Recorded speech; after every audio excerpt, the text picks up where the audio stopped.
Welcome, ladies and gentlemen, to tonight's episode of the ZodWriter Show. I am ZodWriter, and with me tonight, my co-host, that one, Carlos. How are you today, brother? I'm doing very well. Very eventful and exciting day. Yes. I decided to start the trailer, start the show off with the black and white version of the trailer because there have been a lot of live streams today. People have been, showing the trailer on their live streams, and they've all been showing the color version. So I thought I'd be a little bit different and show the black and white one because I don't know about you, but I actually prefer the trailer in black and white. Yeah, I mean that's kind of like the that was the way that Zack wanted everybody to see it because he's been working with that version of the film for all this time, and it's kind of like your aesthetic. You do a black and white aesthetic that that's what I do for the show. I do a black and white aesthetic because I always want to show that there is more to life than color, and sometimes you have to look at black and white and you have to see the beauty in black and white. And that's what a lot of people don't do. I'm personally super excited at the very notion of Zack Snyder releasing the Snyder Cut in black and white. I would love to watch the black and white cut of the film. I hope that happens.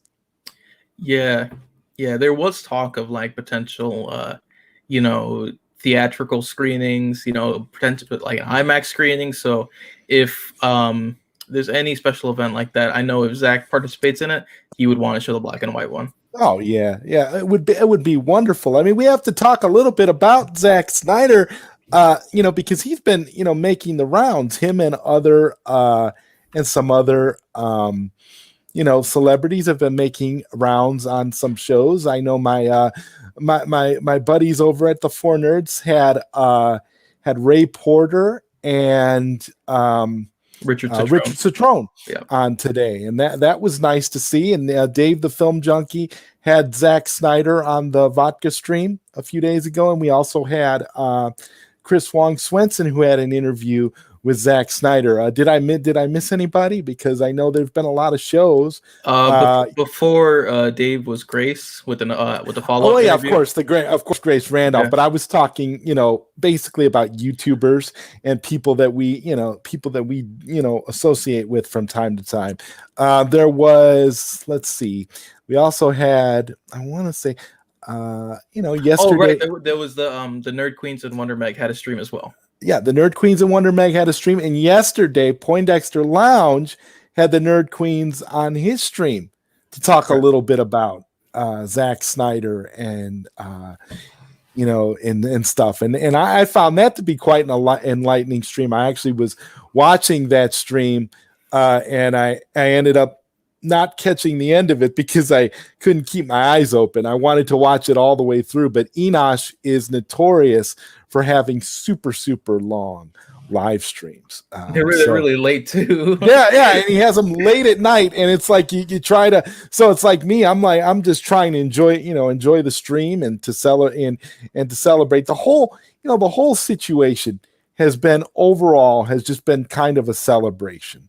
And I'm trying to do my best to promote the whole idea of,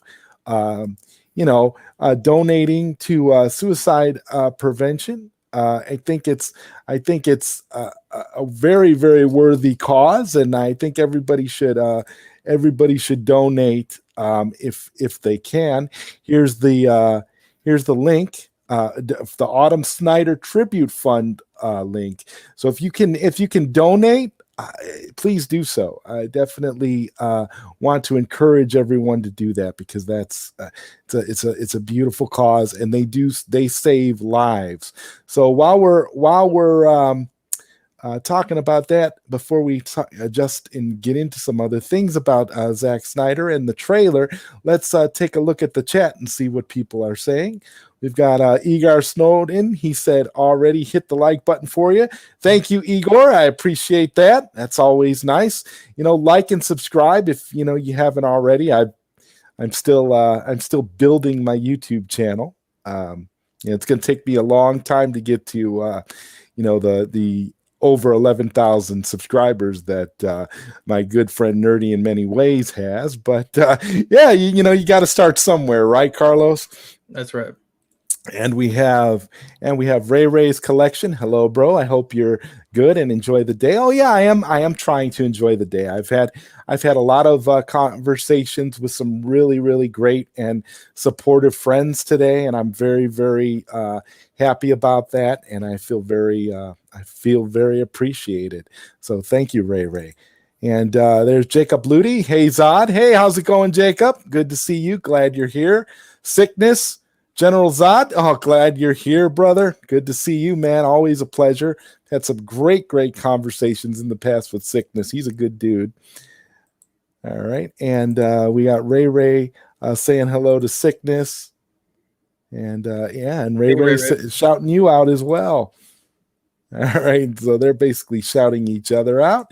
And we have Hugo Allen Stevens. He says, like 7 incoming, saw your tweet just now, Zod. Hope you're okay. Oh, yeah. I'm doing very, very well. I have a tendency to, when I get emotional, I kind of just vent a little bit on Twitter. So it tends to come off, where I just sort of, get my feelings out, say what I have to say, and then I just go on about my business. It's kind of just the way that I deal with it. I use Twitter sometimes as a way to theatrically vent. So people who know me know that I tend to be that way sometimes. But it was so funny because the tweet that I put out, Dave the Film Junkie earlier had tweeted it out, I guess, by mistake. And then he even commented on it a little bit. But, again, it is what it is. You express, like I said, I express myself. And then once I've said what I've said, there's really no reason to really comment on it. It all, kind of speaks for itself. And we have the ambassadorial wing, Ambassador Kosh. Hello there. Good to see you all. Good to see you as well, Ambassador. So glad to have all of you here with me in the chat today, with me and Carlos, as we're breaking down the Snyder Cut news, the Snyder Cut trailer. Did you happen to see Zack Snyder's broadcast this morning on Vero? Absolutely. I tried to watch as like every single moment of it. I did have class that ran into it at 12:45, but it's online class, so I just turned Zoom down and raised up Zack Snyder so I could hear his analysis of the trailer that he just released. And we have Sil Abdul Inc. Finally caught you live. We about due to collab, of course, soon, bro. Yes, of course. We definitely need to collab. I'm always down to collaborate with people. I love it. It'll be great. It'll be great, Sil. Thank you very much for being here. I appreciate it. Yeah, this is amazing. We got some people here in the chat. I'm always humbled by the amount of support that I get on this show, that we get as a group, and everything that happens. I'm looking forward to kind of breaking this down a little bit. Like I said earlier at the very top of the show, I am a really, really big fan of the black and white trailer. And I'm I can't stress that enough. I'm almost to the point where I would prefer to see the movie like that, even on HBO Max. But I'm thinking that it's probably going to be one of those scenarios when it finally comes out on Blu-ray and HD and all that, it'll be we'll get that as like a bonus feature or something. Right. Thank you again, Sil Abdul. And wow, okay, if you must call me Ambassador Thrawn. Okay. I will remember that. That's definitely something something cool. Ambassador, I call you Ambassador Kosh because of your association with the Babylon 5 group, the Babylon 5 podcast that you do. So I'm sort of, used to that idea, so I'll try to get used to calling you Ambassador Thrawn from now on. So what were some of the things, and I know, Carlos, there were just a few little changes here Mhm. and there. I thought it was quite substantial, to be honest with you, because it Right. seemed like the stuff that was added was extremely uh, interesting. It was almost like when people were complaining about, Batman v Superman, and they were saying, "Oh well, it was so disjointed. There was this, and this," and then when the Ultimate Edition came out, it kind of silenced some of the critics, not all, but some. And I don't know. I feel like this trailer went a little bit further. Not quite on the level of BVS, but it definitely padded a few things out. What was your overall Right. Yeah. So thoughts? I really do appreciate the new footage that was added into the trailer. A lot of it was just giving context to things that were already established in the first trailer. So like with the hologram Superman, we know that that's being projected by Cyborg, and I commented on, I believe, Nicotina's stream, or ACS's stream, that it was kind of a no-brainer, because like if we look at BVS and stuff, when we look at the technology that Bruce Wayne has, he doesn't have hologram tech. That's not necessarily a human technology that's available yet. Like so of course it'd be Cyborg, and that scene is actually the rundown of like the idea of trying to revive Superman. And then it gives us more context. And to be honest, I have no idea why people thought it was Supergirl. Like I mean, maybe when they first saw that shot and it was only Bruce looking at the hologram, maybe the legs looked too thin to be Henry Cavill's, because we know that, if he flexes his calves, he could break his socks. But yeah, maybe it was that. I don't know why they would say Supergirl. But yeah, and what else? There was Batman shooting parademons when he with the Batmobile when he's getting out of the flying fox. That gives more context to why the parademons were attacking him, because it was a surprise attack from him on the first part. Cyborg reminiscing on the simpler time when he was not a cyborg, when he's looking at those kids playing in the street, playing football, and Hippolyta grabbing the mother box and dodging a parademon blast. That's just showing like the Justice League. Oh my god! I swear, the more we get for Zack Snyder's Justice League, the more I don't. What's a strong word? I don't know the strong enough word. We could call Justice League parody, essentially. I absolutely loathe and despise Justice League even more.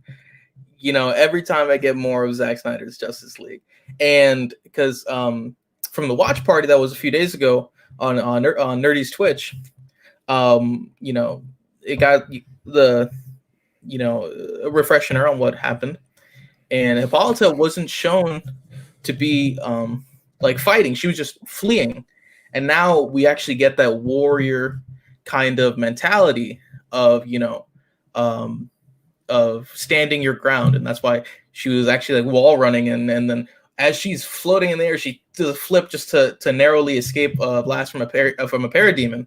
So like the moment I saw that, it just gave me so much hope that the choreography and the fight cinematography and everything will be treated hopefully with as much care as they did with BVS.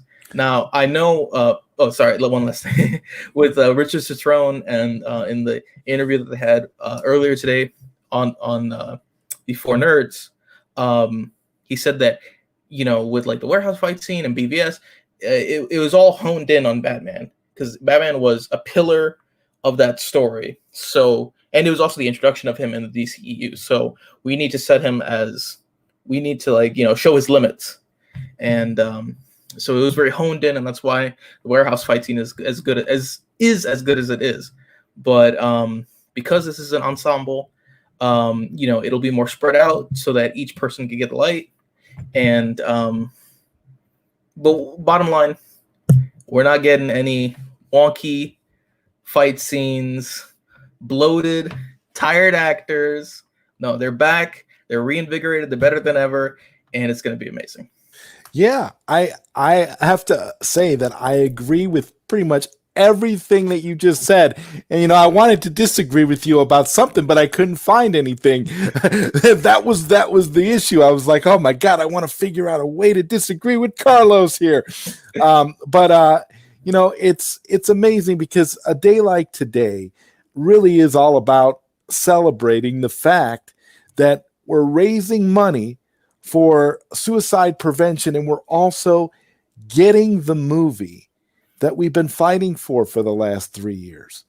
And it's beautiful to see all these things. I mean, we can't, I look at when I look at the situation with Zack Snyder. It's so nice to see Zack Snyder popping up on fan podcasts and Right. YouTube channels and doing that. I mean, I you got to give props to everybody, and you got to give props to Zack for doing that.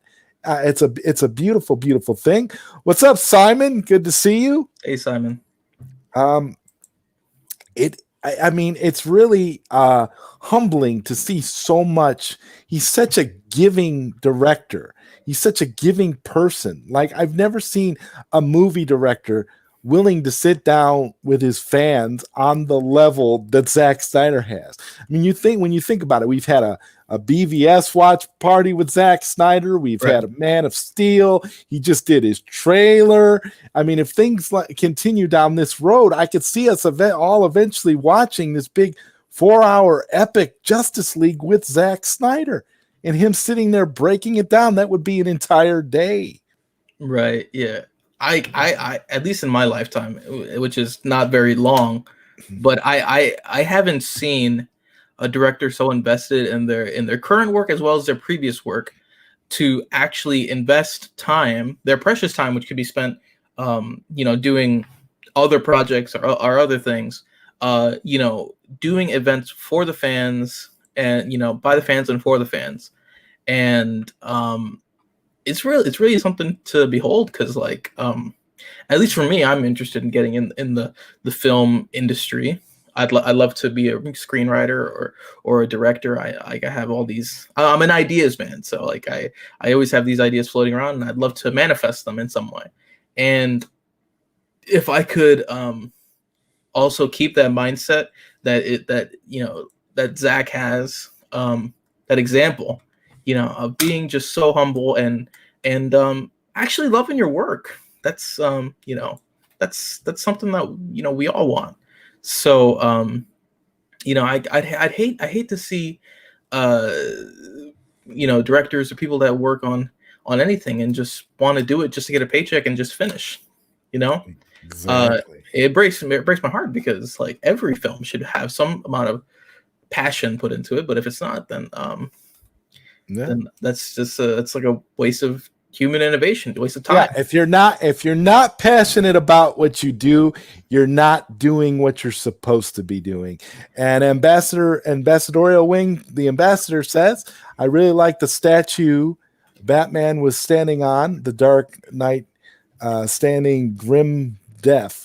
Such an excellent shot. Yeah. Grim Reaper Gargoyle. Grim Reaper Gargoyle, yes. And we are now being joined by Sweet Sonia G, the other co-host of the ZodWriter show.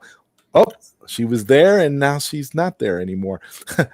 I was going to say maybe we should roll the trailer again, but let's see here. Let's go back to the chat briefly here. We got Sickness. He says, I got a dip Zod. I have to take my daughter out for her daily PE walk. I'll try to make it back, though. Have a good one if I don't make it back, brother. Hey, Sickness, you're good with me, man. I appreciate the support. Me and Carlos are going to be here holding it down, so don't worry, man. It's all good. Have a great night. And I think Sonia's here. Are you back, Sonia? Hello. Oh, my God. It's so good to see you. Wow. It's great. This is amazing. How are you? I'm good. I'm hanging in there with this. You see what I got going here. So. Yeah, you got the cast all bling bling. Oh, I'm trying to. Wow. So I wanted to ask you, did you get a chance to see the trailer for the new trailer for Justice League yet? No, I haven't. Okay, well, you know what we're going to do? We're going to go ahead and we're going to run that trailer right now so that you have a chance to see it too. So what I'm going to do right at the moment is I'm going to go ahead and play the trailer. So I'm going to take everybody out here and we're going to, well, actually, wait a minute. We might be able to play the trailer without doing that. I don't know. I'm still learning StreamYard, but here we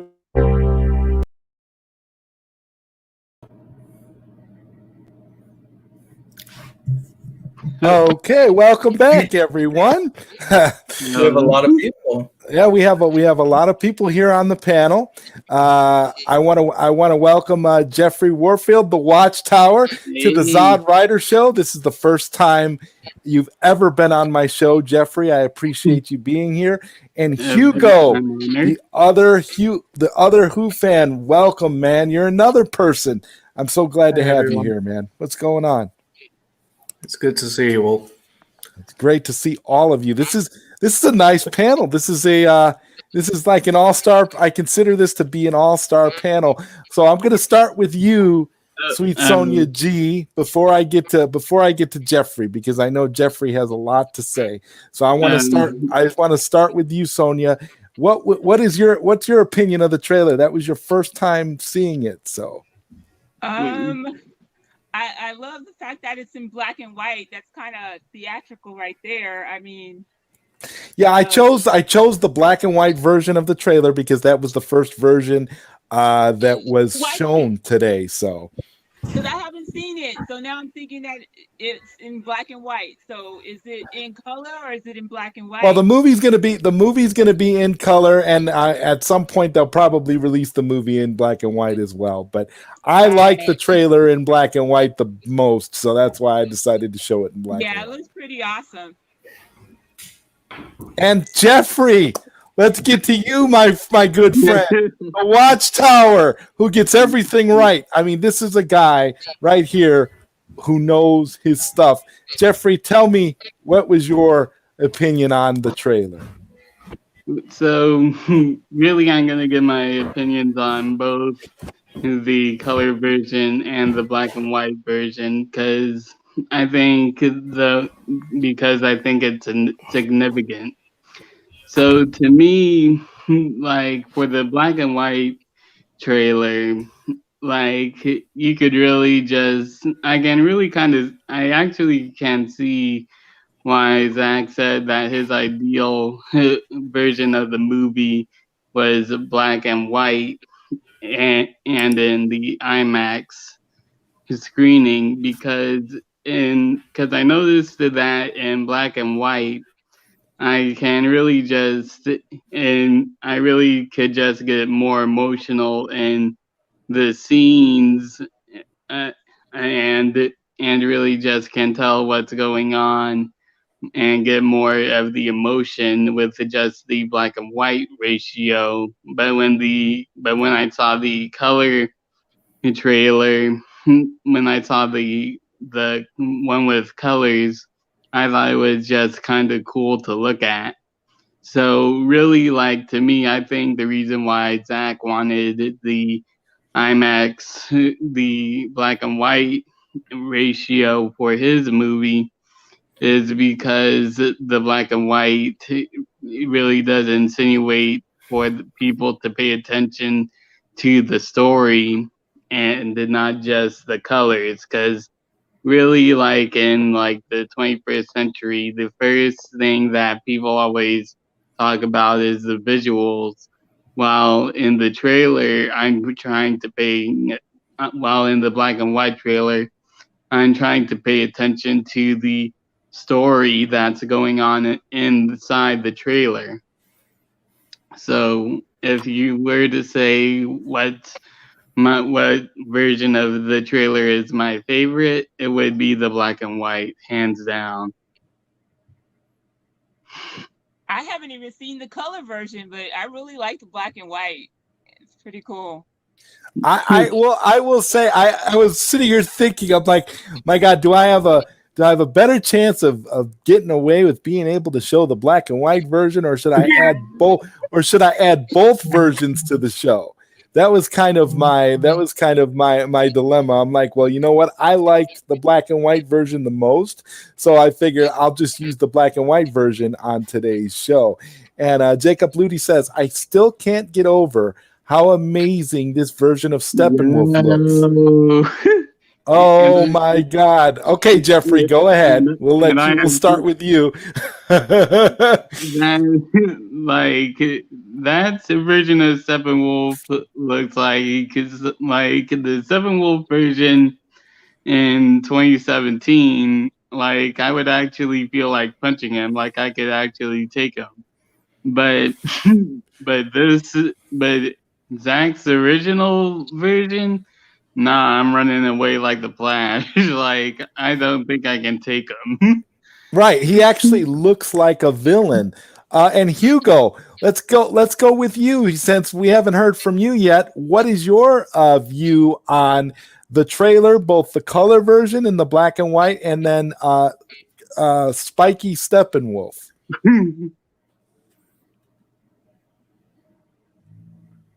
Hugo? Okay, let's Where see. is he? I don't know. And Simon says there's something I can't wrap my head around. Do you guys think Darkseid is going to get the Omega powers with mother boxes instead of the fabled Omega Force like in the comics?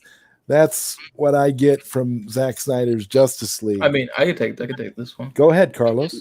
So, every shot that we've seen of Darkseid within promo material and within the trailers is Uxus. It's okay. Is it Uxus or Uxus? Because like finally, actually in the stream, Zach finally pronounced Uxus. He said Uxus or something. It was really weirdly pronounced. But anyway, I digress. I like Uxus. So many phrases of that name. I like Uxus because it's like a U and an umbrella, and Uxus kind of sounds alien. But anyway, yeah, we haven't seen Darkseid at his full potential, and it's been a span of like however many, like almost like 2,000 years since the history lesson and the current 20,000. 20,000? Yeah, Zach actually confirmed that it's 20,000. So then that would be even before when the prequel comic of Man of Steel, wouldn't it be? Yep. Oh wow. Okay. Yes. Okay. So 20,000 years ago. So in a span of 20,000 years, and then also Darkseid and Apocalypse is outside of space and time. So technically, it could be even longer than that, or perceived longer. And the mother boxes, as explained by Zach and as shown by the trailers, are only a terraforming body. It's only a terraforming equipment. So just like the World Engine, similar to the World Engine, maybe perhaps the Kryptonians actually got their technology. They derived their technology from apocalyptic technology, that as like was inferred a bunch of times. But yeah, perhaps. Like you actually are onto something, because there's actually something that was said in Man of Steel, because you remember that Kryptonian ship that they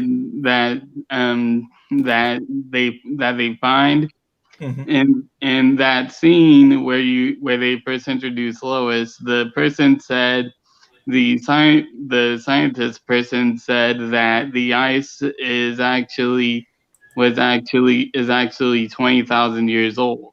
So that's around the time of the history lesson, meaning that it's possible that there were Kryptonians involved in the history lesson.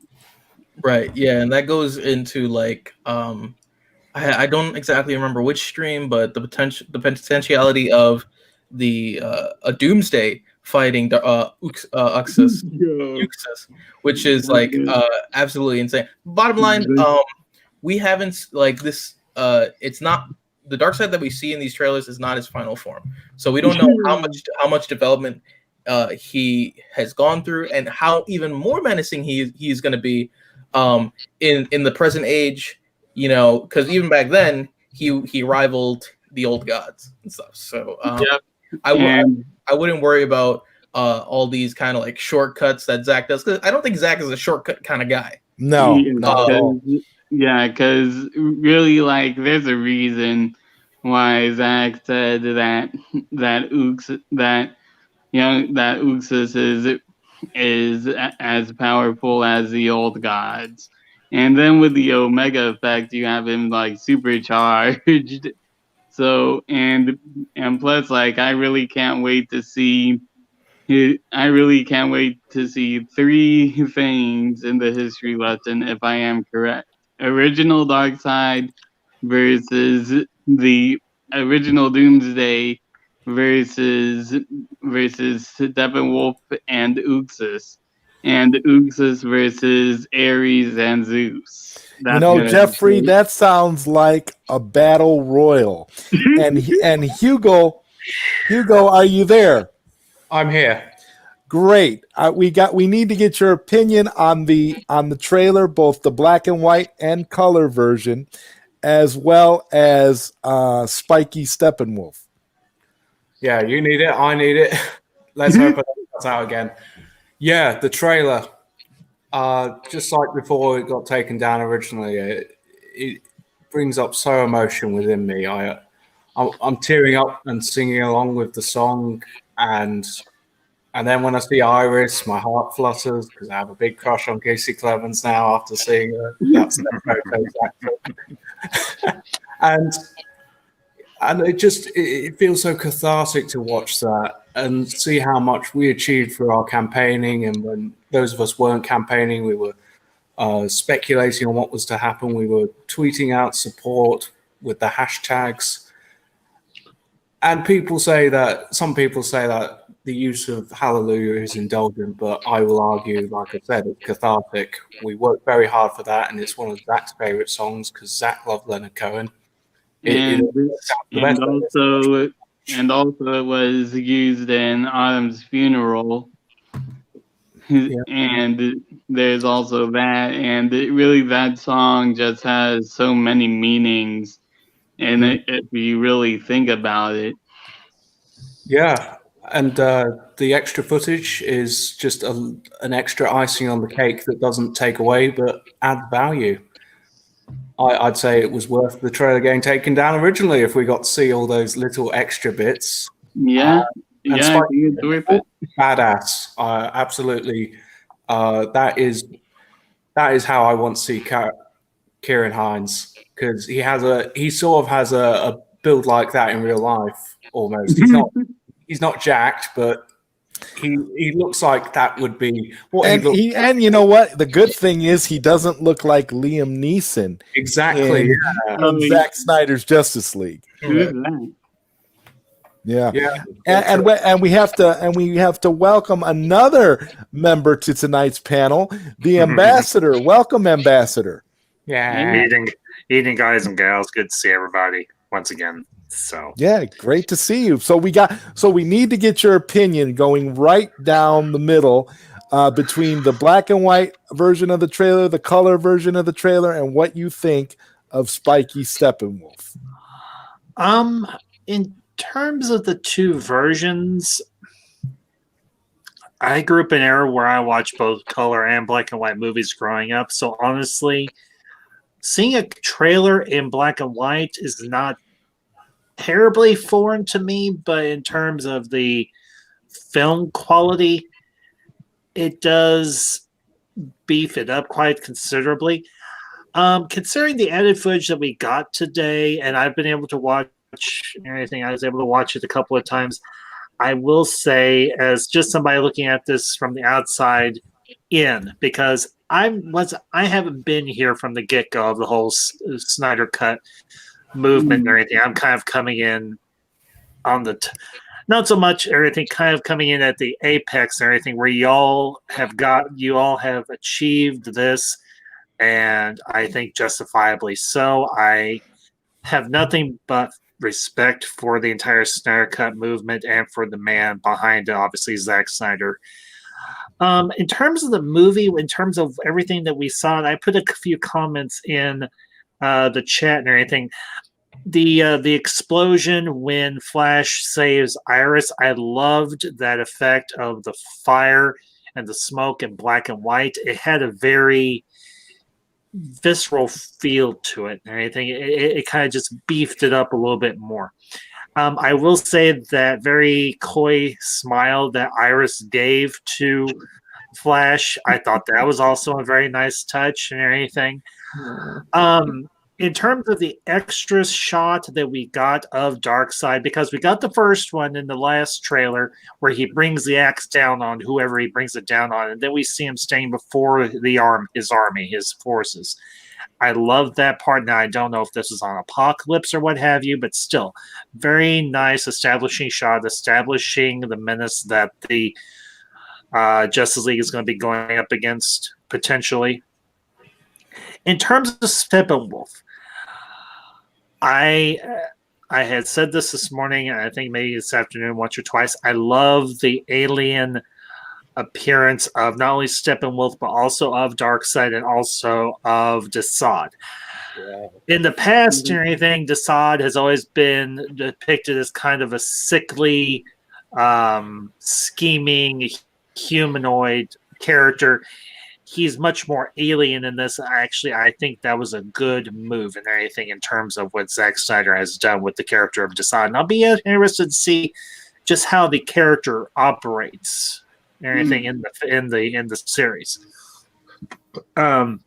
But truthfully, there was actually something else or anything. I don't know if you all picked up on this. I put it in again. I put it in the comments in the chat.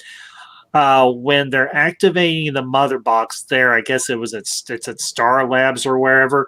Mm-hmm. When Cyborg's father vaporizes, it very much reminded me of when Dr. Manhattan or the scientist who became Dr. Manhattan vaporized. I don't know if you all. I don't know if you all.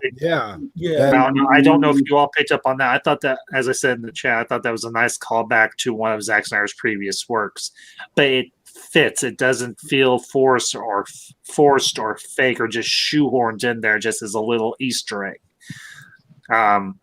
But as far as the trailer goes, it was a solid trailer. It gave us another taste of what we have to of what is to come.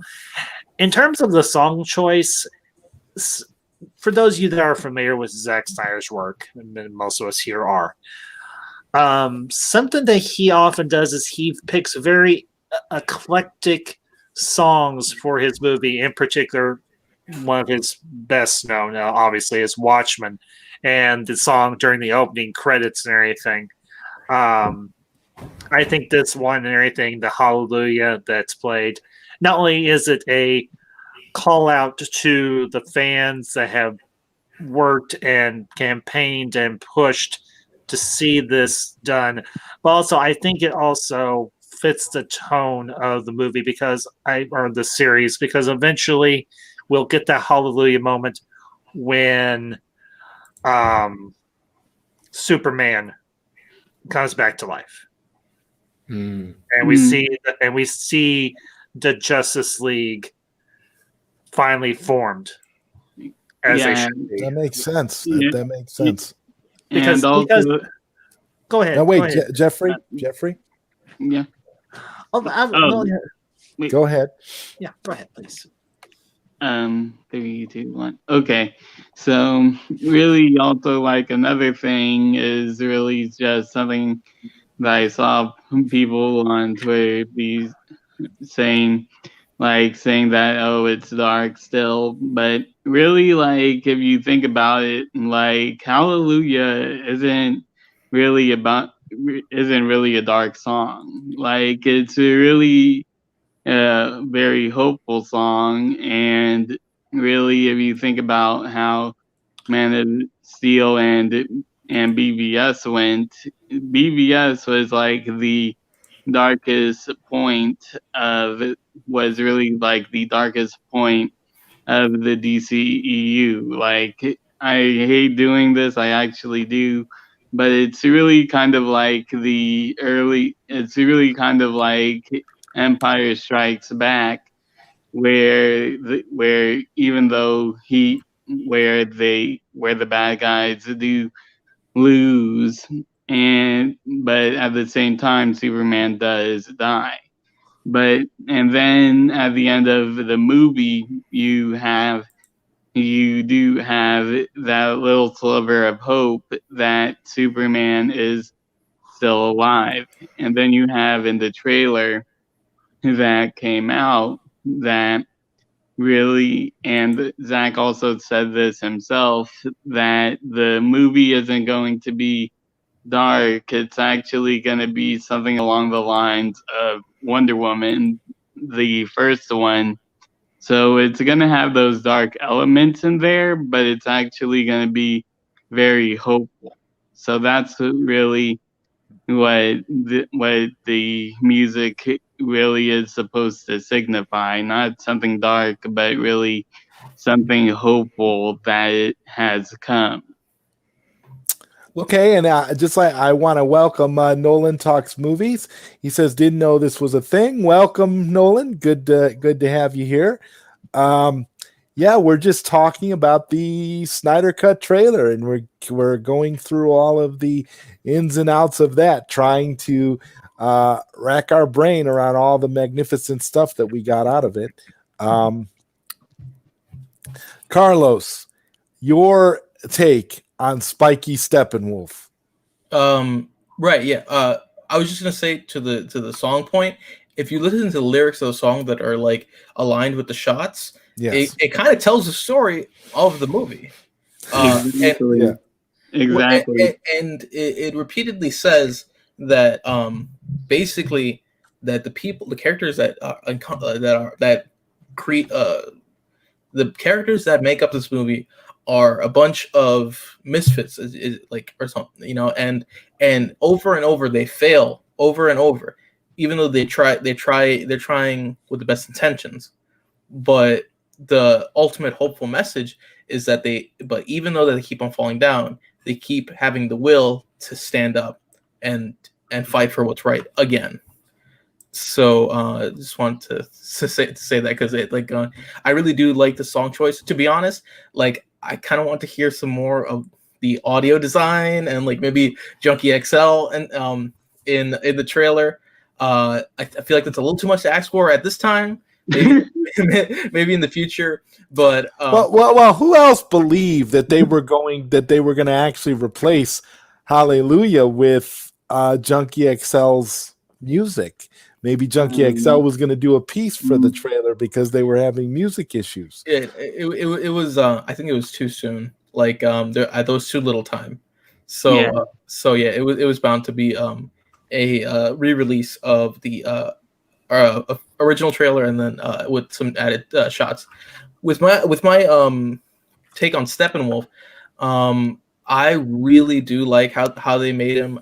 I love the alien kind of tech, because if you think about it, Darkseid and Apocalypse, these are things outside of the known universe. They are nothing like us. They're probably not even carbon based life forms. So they wouldn't have any resemblance to us or any animal that we know exists. Mm-hmm. So yeah, and that would be portrayed in their biology as well as their technology. And so just assuming that something from across the infinite universe is going to look like Liam Neeson and stroll down wearing Viking armor,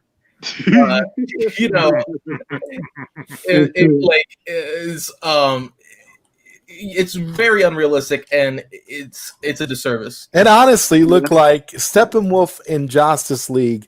Honestly, look like PS2 video game graphics. Yeah. And they did it. They did it in less than a year. So yeah, so, yeah.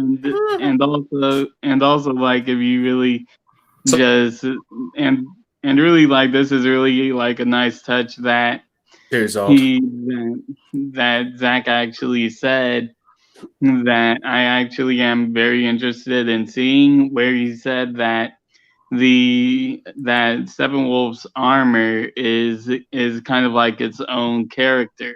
So in that aspect, it's like, it actually does make sense, because because in a way, like, you wouldn't want to have apocalyptians would have that kind of armor that is seemingly unnatural, that focus on emotions. And really the thing that I really am interested in seeing is really like with his armor being a character, and we saw how Zach said in BVS that the third character was for BVS was really the media. I'm really interested in how he's going to have the armor be its own character. Yeah. Yes. So yeah, to continue on top of that, like I really do appreciate the armor choices. You do see it react and like extend and retract as Steppenwolf moves, like when he boom tubes into the mascara and he's actually standing up. The spikes protrude, giving a more intimidating presence and stuff like that. And like God, this is like such a deep cut, and it probably means nothing. And Zach probably wasn't intending this, but I was thinking of like 4D geometry, because like there are like some games and computer simulations that kind of give an example of like 4D geometry and how it would look like in 3D space. So basically, like when you take a 3D object and you put it into 2D, it becomes a flat image. You know what I mean? So that if you were to put like a sphere into a 2D space, it'll be the cross section of a sphere. So it'll look like a circle, and as you move it through the 2D plane, it'll get bigger, and then it'll shrink until like it's fully through the plane. So basically, with 4D geometry, it's basically like growing and retracting through our like dimension and becoming visible and invisible. I know, weirdest thing, but bottom line, it's alien. We're not supposed to understand it because it's beyond our puny mortal minds, and only beings like Darkseid can understand it and actually wield it. And that's why that's why Darkseid seeks something so abstract, as like the anti-life equation. So it's really a deep dive into these theoretical and philosophical concepts that like it's really poignant, and something that has been severely lacking in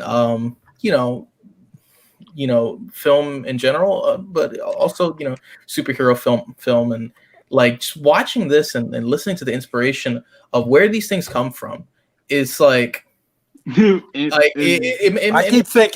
keep thinking Geiger from Alien. Yeah. When I look at Steppenwolf, when I look at Darkseid, when I look at the scaly, sleek skin, that's what I think of. I think there was a lot of inspiration from that. Yeah, I look at the MCU and stuff. Not to rip on the MCU, but I love ripping on the MCU. It makes it looks like freaking. Oh, sorry. It makes it look like first year students like finally learning how to use Blender. It's yeah, because really like, and I saw people like comparing this version of Steppenwolf to Thanos, and people are saying that Thanos looks more intimidating. And I'm like, dude, he looks like Thanos is a purple dude with a glove, and that's pretty much it. While you have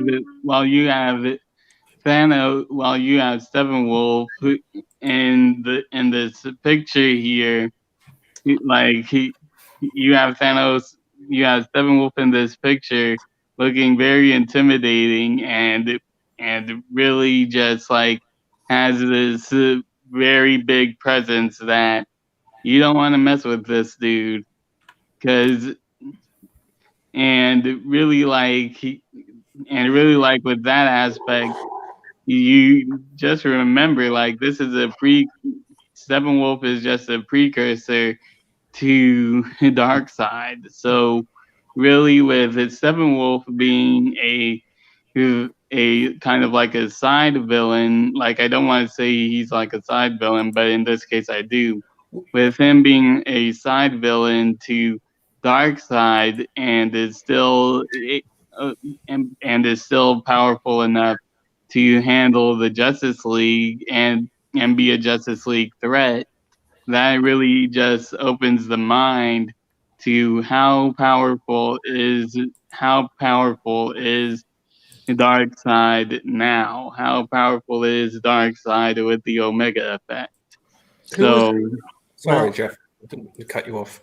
Who's the antagonist from Guardians of the Galaxy? The one that Ronan. Or Ego. I completely forgot about him. Which one? One or two? Ronan was the Ronan. yeah, Ronan that was I get the feeling now that Jeff Johns and John Berger watched Guardians of the Galaxy while they were a bit drunk. I say this about people who were developing Terminator Genesis while watching X-Men Days of Past. Yeah. Well, our design of Zack's design of Steppenwolf is just too scary, and we can't just do the same thing we did with Wonder Woman. Let's just copy their homework. That old meme. Like, if I could expand upon that, like, and I'm interested in visual effects. That's something that I do want to pursue. But when it comes to Thanos, their goal to making Thanos within the Infinity War movies was to make him both, visually and through the storytelling, to make him a sympathetic character. And that's why we see him without armor. And he has very human features. And like, even if you look closely, he has pores, and he actually even has like stubble. That's how much detail they put into him. And I'm not ripping the artists on their like, actual expertise in making the model for Thanos, but basically they take such a high concept like Thanos. He is an eternal, a mad titan who's infatuated with death, and we have the heroes here, and they brings them down to here so that they can be on the same level. But with the DC universe, we have these entities that rival the old gods, the mythologies. It's because Snyder is huge on mythology, rivaling Zeus and Ares and all these ideas of perfection, in our human mind. And it's forcing our characters to go even above that. So while in the MCU they bring the villains down to the heroes level, in the DCEU, Zack is forcing the heroes to be on level with the villains, which is it makes way for more poignant storytelling, more internal conflict, and more of what makes a story a story. And Jacob Ludi has a great comment here. He says Thanos is basically Grimace with a gold mitten with gems on it. I couldn't agree more. I think that just encapsulates that character 100%. And really, this is just something that doesn't even just go on to DC and Zack's DCEU.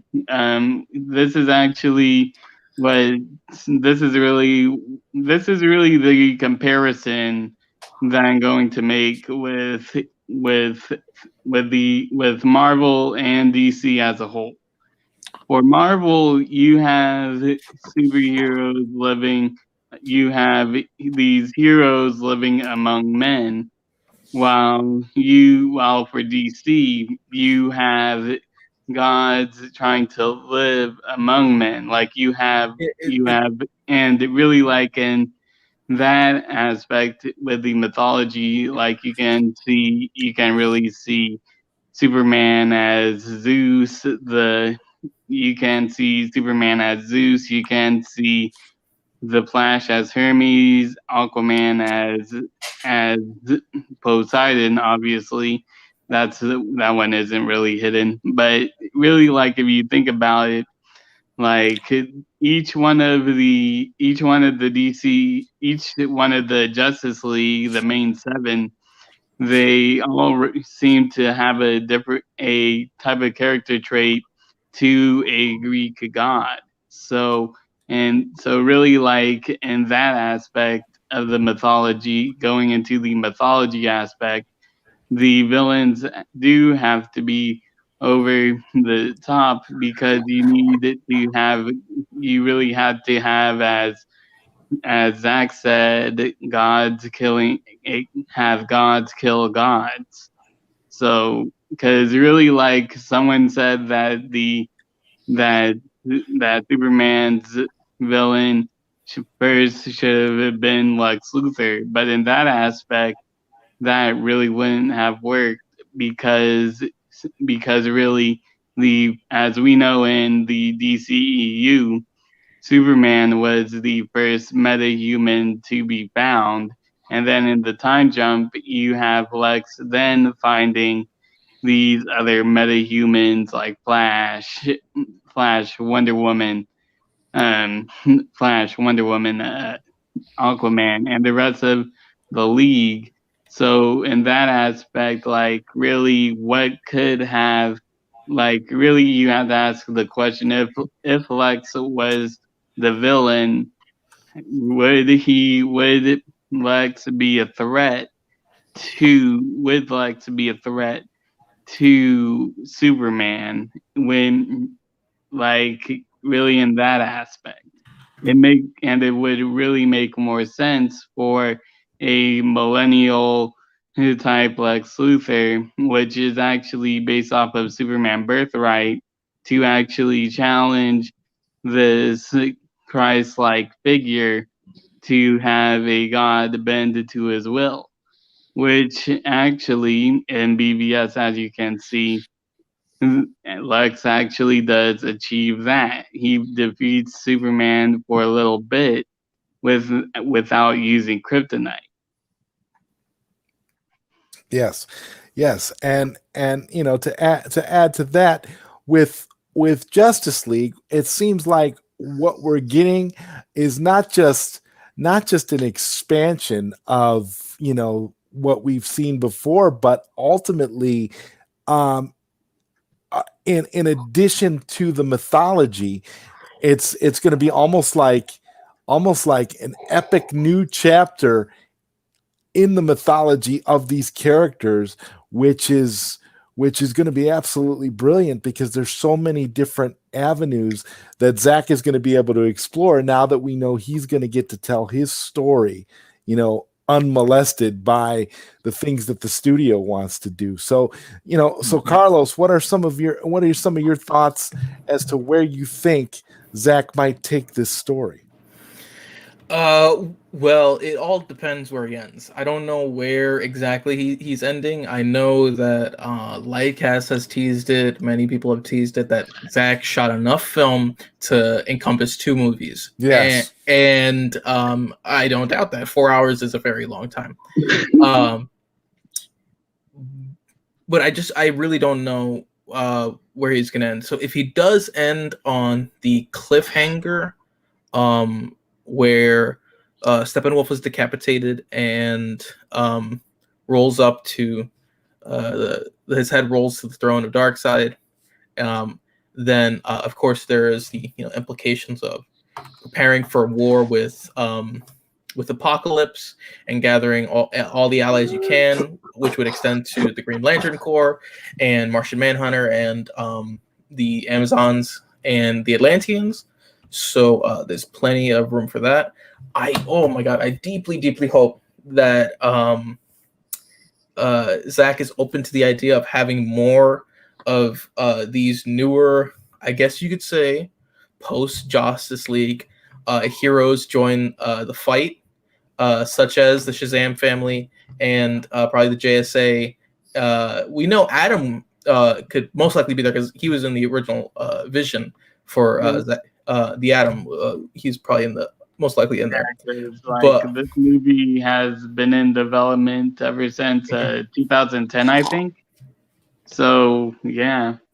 So I so I don't know. It could literally go anywhere, because if Zack has open reign as he does right now, open season, he's going to try to fill in as much as he can. So, and I don't want to diminish Zack's standing, but I would appreciate if he did utilize those characters that are being introduced now, because they do have some value. You know, Jeff Johns, post Jeff Johns or not. So I'd really like to see that. And Yeah. And I have a question for the ambassador. Are you still there, ambassador? Yes, I'm still here. Okay, well, good. I'm glad you didn't fall asleep. I wanted to ask you, what are you most excited about for Zack Snyder's Justice League? Well, truthfully, for me, it isn't the heroes. I mean, don't misunderstand me. Don't misunderstand me. I love the Justice League. Anything. I am more of a Marvel person, but I do love DC. I am a comic person in general. I have been a comic fan the majority of my life. Most everybody knows this. What I'm going to be interested to see is what direction the villains are taken in, particularly with Steppenwolf, absolutely with Darkseid. Now, the question becomes, and you've all alluded to this already, where is Darkseid going to be in his evolution as a character? Is this going to be Euxis that the Justice League goes up against, or is what we have seen in those two scenes going to be some sort of flashback that teaches the history of the new gods, in particular with Euxis, aka Darkseid? And here's the other question and everything, and I'm assuming you all are well versed in DC lore, particularly when it comes to the new gods and so on.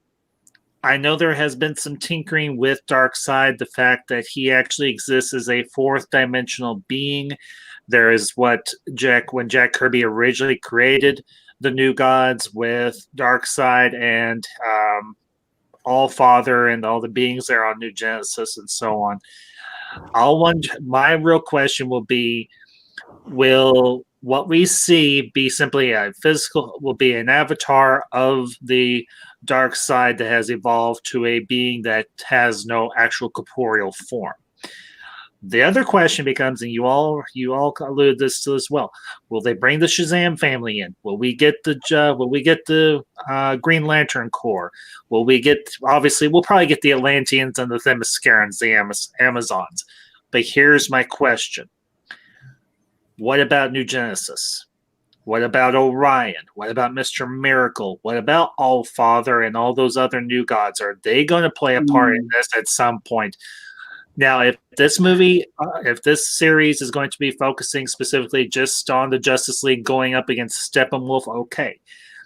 I am wondering if this is maybe a cliffhanger, like Carlos suggests. I think it was you that said that, Carlos. Yeah.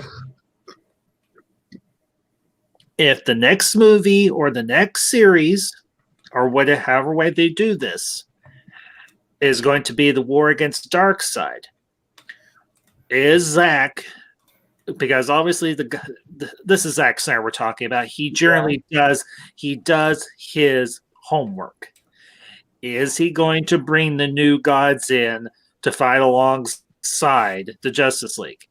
Now, it can be done, but it's going to have to be balanced very, very carefully, because you don't want to get a wash.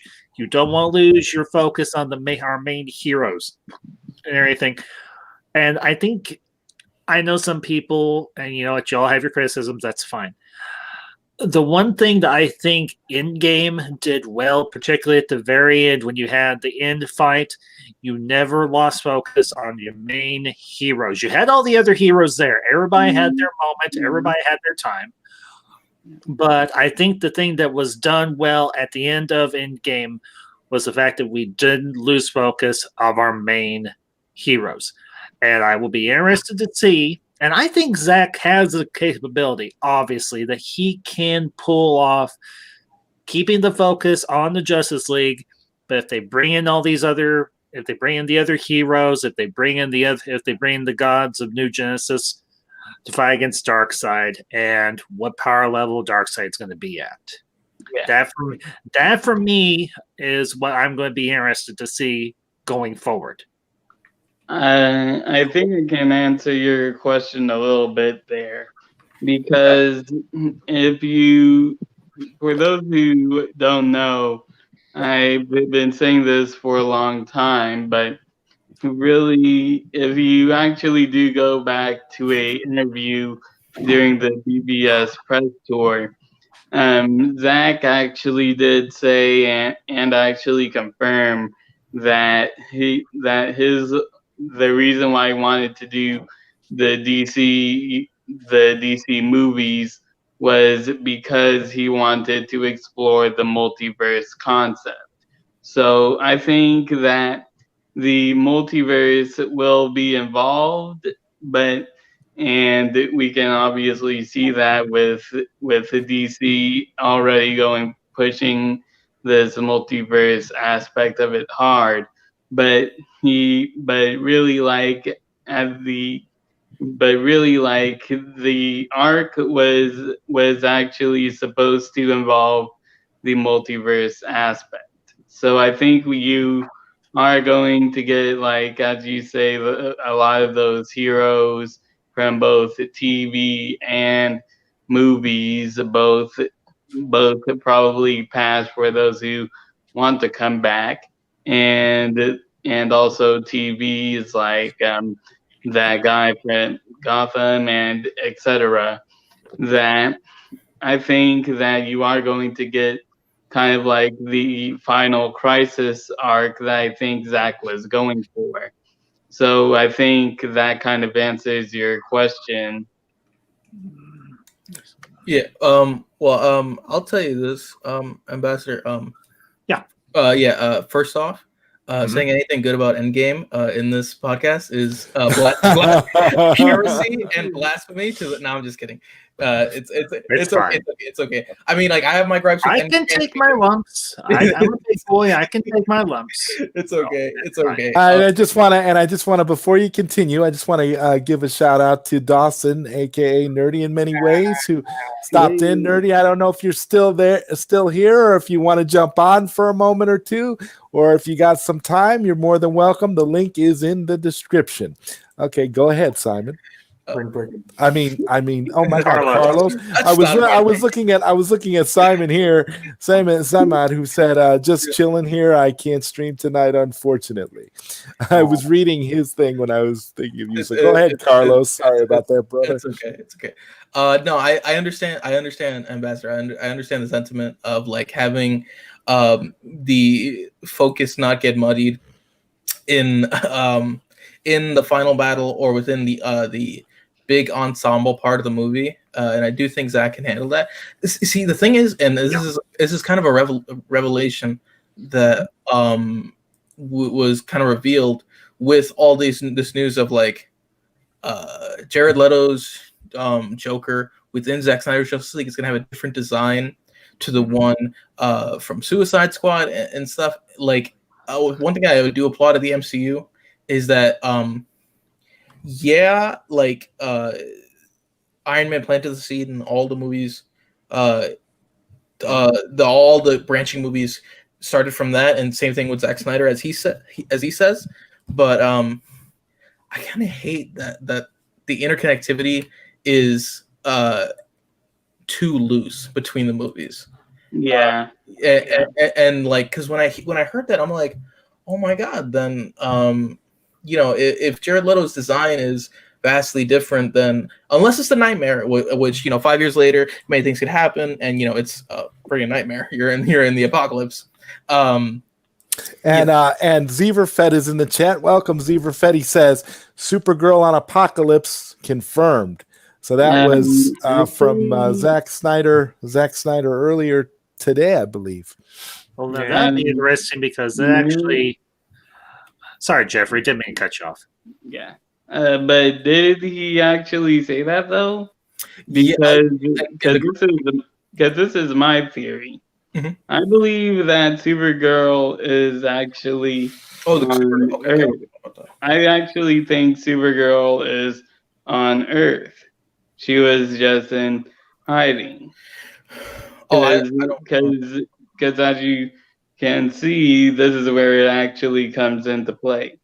The Man of Steel prequel comic actually takes place 1,000 years before Man of Steel, while the history lesson takes place 20,000.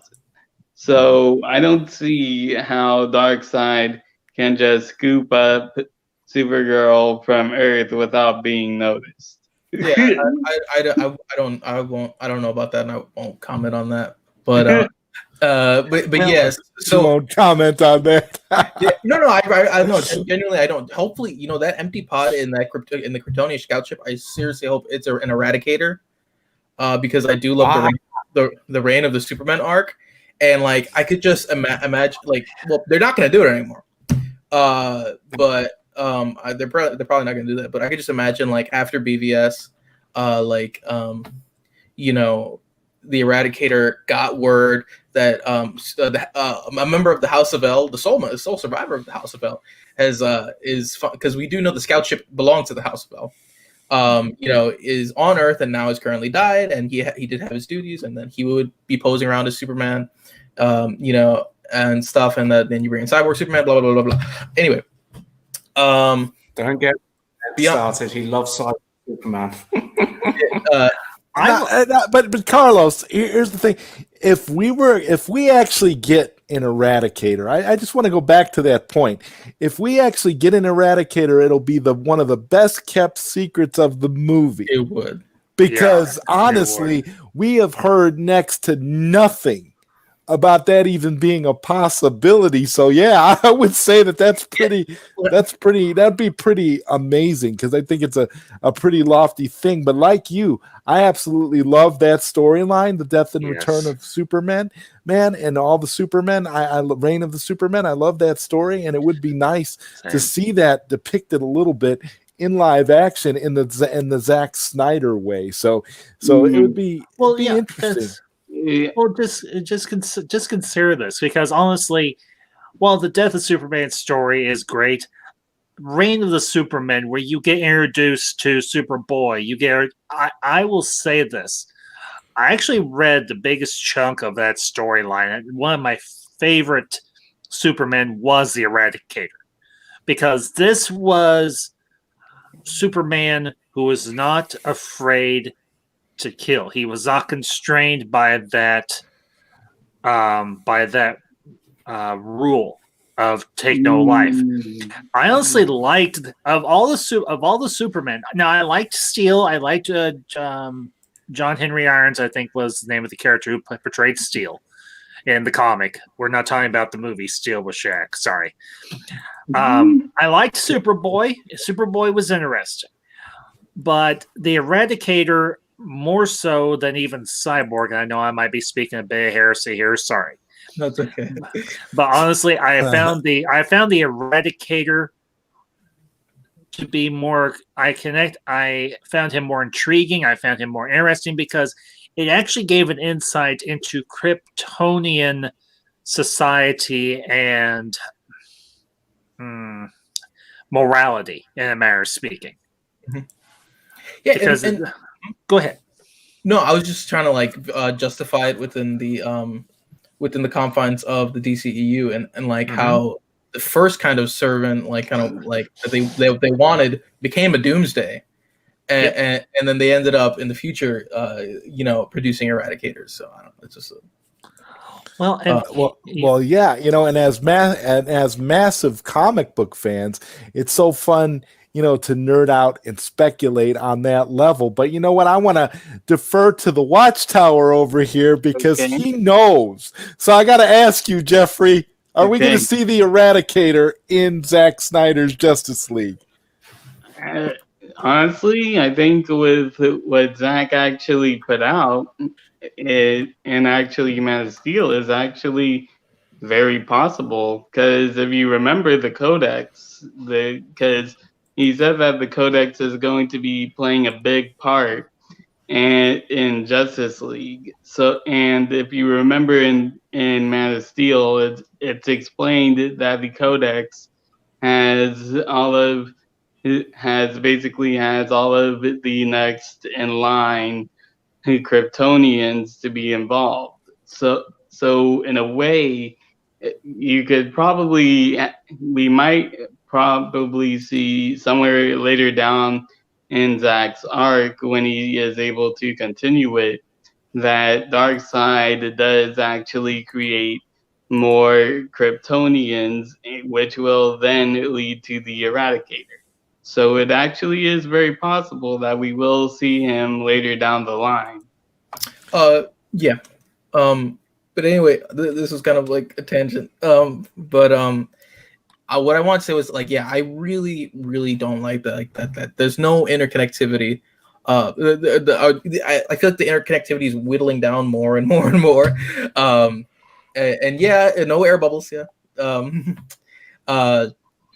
With that comment that Simon just put, but like, and I don't think I'm asking for much, because like I do believe in director freedom and taking the story to the logical conclusion, but you know, we see character like actors portray like Jason Momoa portraying Aquaman, character that we've grown and love, and just to see him in the same donning the same name and a similar costume, or like an updated costume or whatnot, and that their character did not develop you know, not necessarily like, you know, in a chronological way from Zack Snyder's Justice League to the Aquaman movie to potential Justice League sequel or to the second Aquaman movie.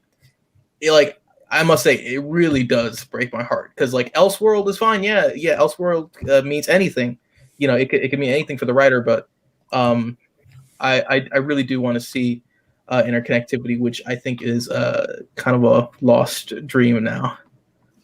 No, there's always hope. Like, ever since the Snyder Cut has been announced, they've been pushing this anything is possible thing. Okay, well, if I just continue on to that, I would think that like after Snyder has kind of guided James Wan in his movie from what he was doing, and you know, and then now we're getting the Snyder Cut. You think that Snyder would tweak to stay consistent with James Wan's movie, but he didn't, and now we see like or maybe, and here's a you know, counter to that, Carlos. Perhaps when James Wan deferred to Zack Snyder, if the stories are true that he deferred to Zack Snyder when he was making Aquaman, maybe they've already did the connective tissue that they need to do. So maybe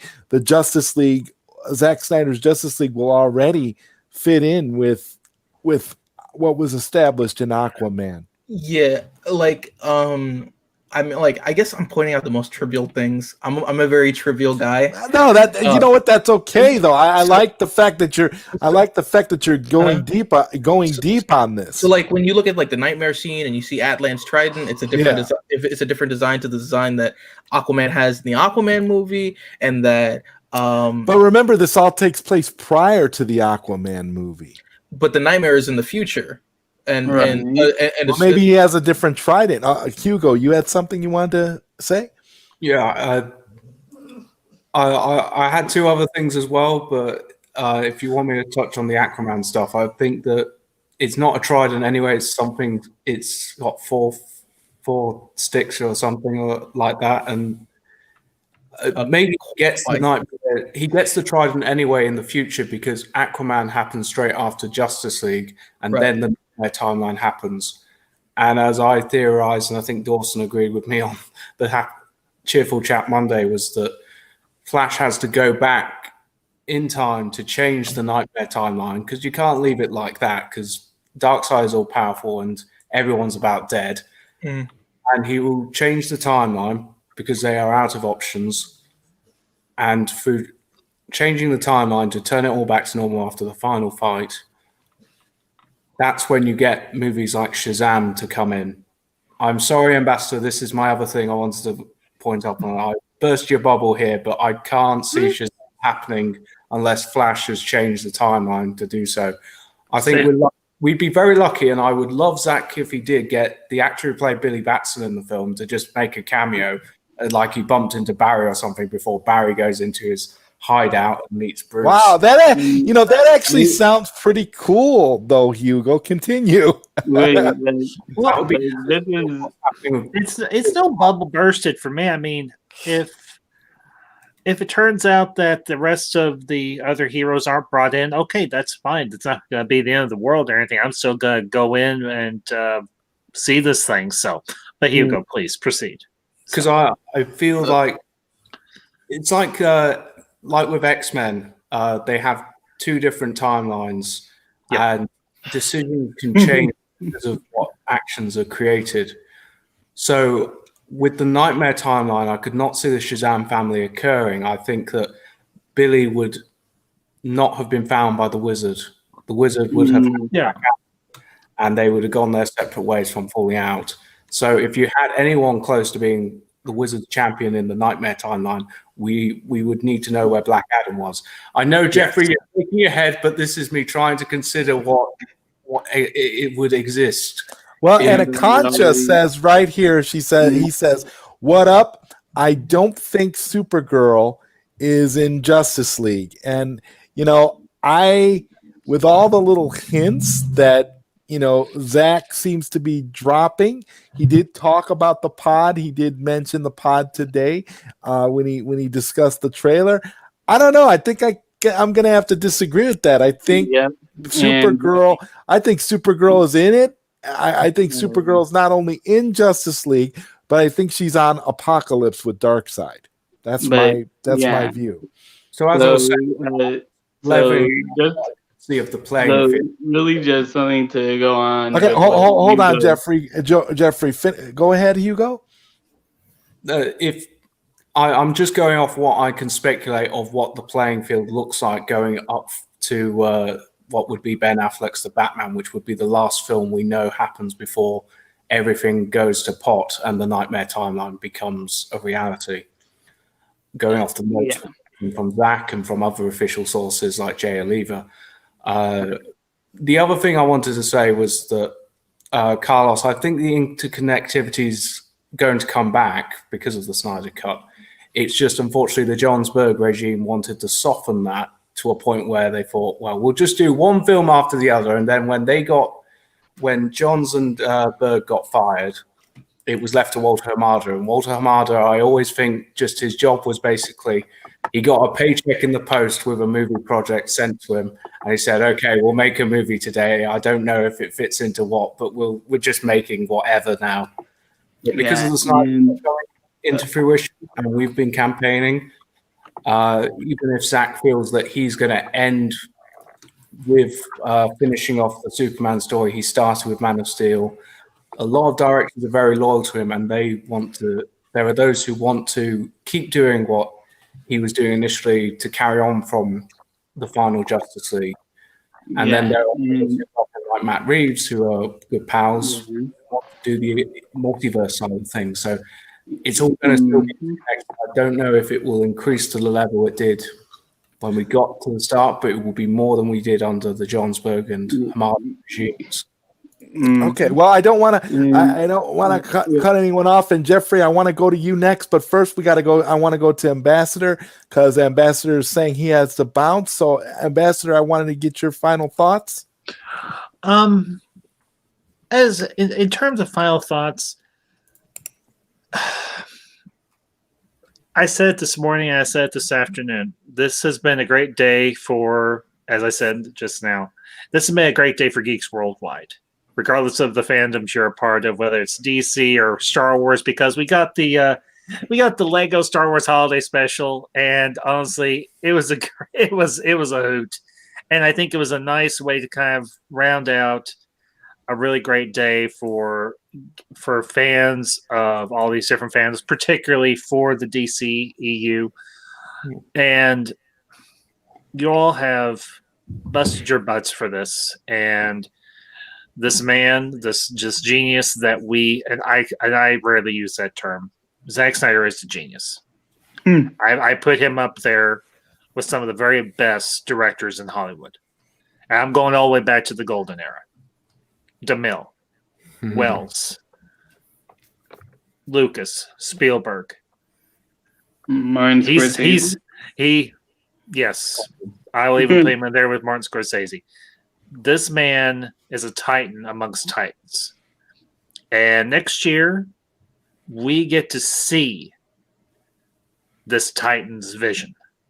And this may very well, as I think someone said earlier today, this won't be just a series. It won't be a movie.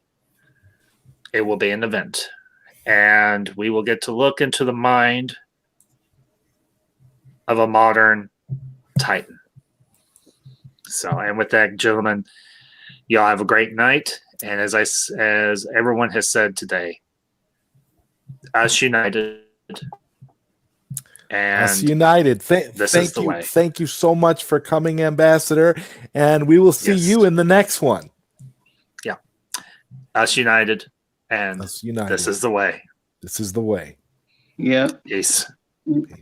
Peace. Have a good night. And speaking of like what Ego was saying, like this is really just something that I know wholeheartedly, that I actually do know that the director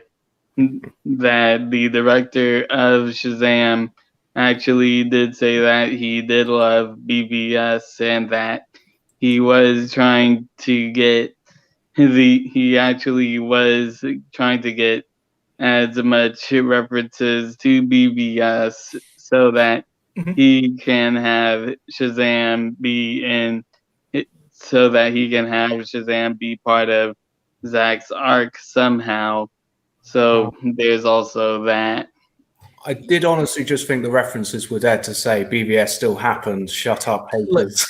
Like with me, like if I was in a movie set, I'd be like the continuity director because I'm like pointing out these things, and it's like, oh, the newspaper clipping in Freddy's room has the Superman logo, but it's in red and blue. It's not in black and silver. It's not his regeneration suit, and then the after credit scene also has the red and blue suit, and it's like that's not a part of Zack's arc. And then, over to you and say, "Shut up! We're making my movie, not David's or yours. Mine. Tell him, John." So yeah, you're making Jeff's movie. I'm just here because I'm a big name producer. That's what really like kind of gets me. So having inconsistencies with that, inconsistencies with like the physics of the world. Like if you go to Aquaman, they're talking through water. I got throats of steel. Because like Zack said, I'm excited that we're gonna probably actually get to hear the Atlantean language, the dialect, the water language. Are you guys excited about that? It's gonna be like Lord of the Rings. I was wondering how's that going to differ to how subtitles. How would they solve that problem of like understanding them? But like how did like really like to speak English. Like this is actually how genius as Zack is. Like he said, Zack said the reason why I wanted to do the air bubbles was because even though they're Atlanteans, they're still part human. So their lungs still wouldn't be able to have enough wind power, I guess. Yeah, wind power, I guess, to actually have to say something. And all you'll be saying in real life is like, go, go, go, go, go. So really, I think, really like the air bubble thing actually does make sense. But yeah, so like those little bits of continuity do really kind of grind my gears. But now just thinking about it, if they did have the strength to speak underwater like that, they must be like Black Bolt on the surface. It's like every time they yell, it's like a freaking jet engine shockwaves. But something to play with in the future. Yes, See, I think of these things I don't know. I get like I'm just one man. I'm just one fan in an ocean. Yeah, but all your stuff is valid. When you come on this show, you can vent all that stuff. You can get deep and nerdy about all of it. It's wonderful. I love seeing that. Carlos, that's why I said your views are invaluable to this show, because I love the perspective you bring when you come on here every week. And Jacob Ludi says, keep Aquaman and Shazam, trash Birds of Prey, and give us Gotham City Sirens instead. How do you guys feel about this? Yep, I agree. I agree. Keep Aquaman and Shazam, and get rid of Birds of Prey.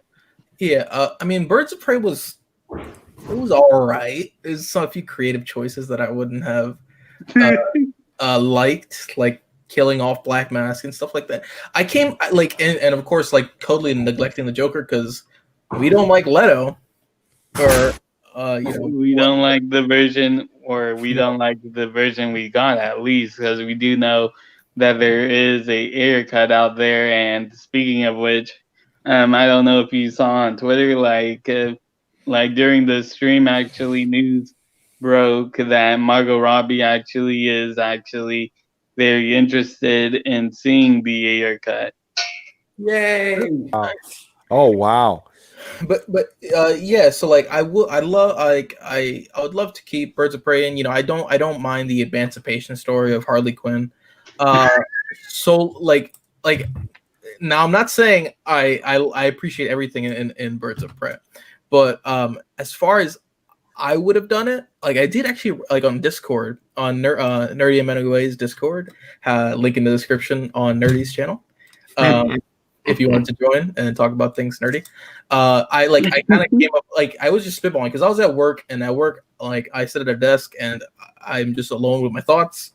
So I thought of like a whole better way to do it, which would include the Joker, because the Joker is a vital part that you can't just brush under the rug after 10 minutes of exposition, And also, like, if you want to talk about breaking continuity, Carlos, in the Ayer cut, spoilers alert for those who haven't been following the Ayer cut as much as me and Strong Arm Flex, but it's actually confirmed by David Ayer himself that said that at the end of the movie, you actually do see Deadshot and Harley Quinn getting together as a couple. Yeah, and we did see inklings of that in the theatrical, but yeah, that would be expanded upon it within the Ayer cut. So, so like what I was thinking, just in lieu of Birds of Prey, and what could have been done is the actual Joker film, the Joker and Harley film that we were promised, but then was thrown out like insert your analogy here. Yeah, so like at least I think it should have included Task Force X, which is a vital part of the Suicide Squad storyline, as well as intrinsically with Harley Quinn, because she has built this home outside of home, outside of the Joker and his gang with the Suicide Squad, and that is not going to leave her once she just leaves Task Force X and then goes back to Gotham, so there's consequences to that. So, and she's on the run afterwards because she ran away with the Joker. So incorporate that. I do have this all written out. I could share it sometime. You really did come prepared. Yeah. Wow. So incorporate that, and then like Task Force X would would have a bounty put on Joker and Harley Quinn of like a ton of money, and that would explain why all of Gotham's criminals are getting after them, and a gang war is something that I think would be kind of fitting for the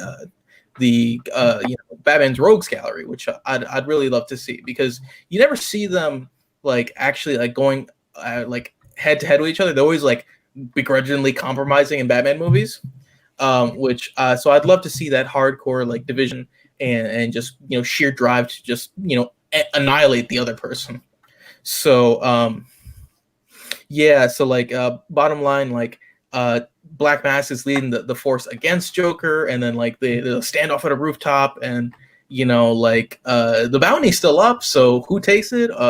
Well, who's like one of the best bounty hunters and Terminators there are out there. It's Deathstroke. Deathstroke. Yeah. So Deathstroke is like on a building like a mile away, just chilling with the sniper rifle, and he has like Amanda Waller on the phone, like, hey, so you still want it done? Because like you're sending your helicopters in there and stuff, and it's like, no, do what you have to do.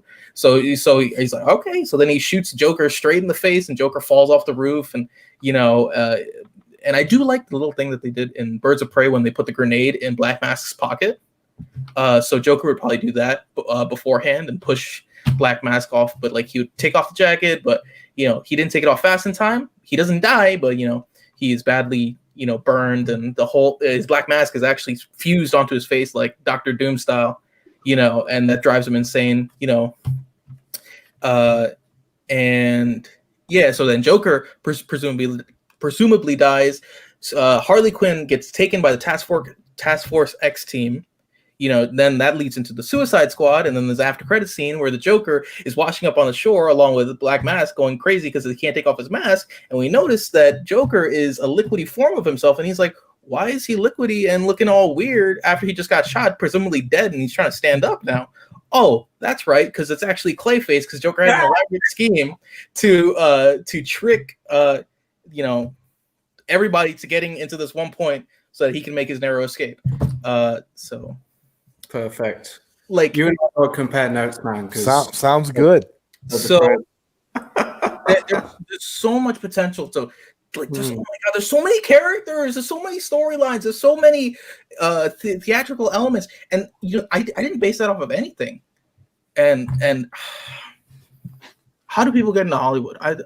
Can anybody explain that to me? Because like, I'm not saying that this job is easy. I'm not saying that that doesn't involve hard work, but you gotta hire some people that love their job, man. That love this content and love the characters in it. And I have to point out, Simon says here, he says, isn't the Atlanteans' language the same as the Aquaman movie? So won't that confuse fans? I'm asking, but very interesting. The short answer is we don't really know. Well, they're not. Zack's not going to change what he shot. He shot what he shot. So right. If he did form a language for the Atlanteans, that's going to stay in. And I guess they could kind of they're rationalizing that Jason Momoa's character is not speaking that because he's raised on the surface. So that's why they make a compromise for him, and they make an air bubble for him so that Volko could speak to him. And Volko's been on the surface training Aquaman in his youth, so Volko knows English. Movies. So yeah, I don't think it will confuse fans, but like I said, continuity, like it happens. Yeah. And so we're approaching the 2-hour mark here. So what I want to do is kind of wrap up the show. We've discussed a lot of topics tonight. This has been really, really fun. It's been fun interacting with the chat and then having a full panel, having all of you here. So I guess we'll start with you, Hugo. What are your final thoughts on this day we've had celebrating Zack Snyder's Justice League? Yeah, well, always good to see that trailer. Glad it's back and with more content. Yeah, it's nice that we've had another great day for the movement after all the infighting that's been happening and may still continue. But because someone's taken a stand and we're all doing the Us United hashtag, we're going to talk it out. We're family. We'll fight sometimes, but we'll get over it. That's a great way of putting it, man. Thank you. We'll get past it. This is an example of that. I said something like Zack will come around and he'll silence us all with a gift, and he gave us back the trailer, but with new content and 2 options, color and black and white. And we're thankful for that. And anything else that's happened today that I've somehow missed because I was in bed for most of the day. It's been a heck of a day. That's all I can say. And Carlos, your final thoughts on today? Yeah, it was a nice, eventful day. all the hashtags were being fulfilled. Hashtag us united, hashtag release the Snyder cut. Hopefully soon enough we'll get an announcement. Hashtag release the air cut, release the Snyderverse, release the hype engine, release everything. And that is awesome, I really do appreciate everybody putting their differences aside to collab and do this Us United campaign for a worthy cause, AFSP. If you didn't donate, please donate. Whatever you can helps. I'm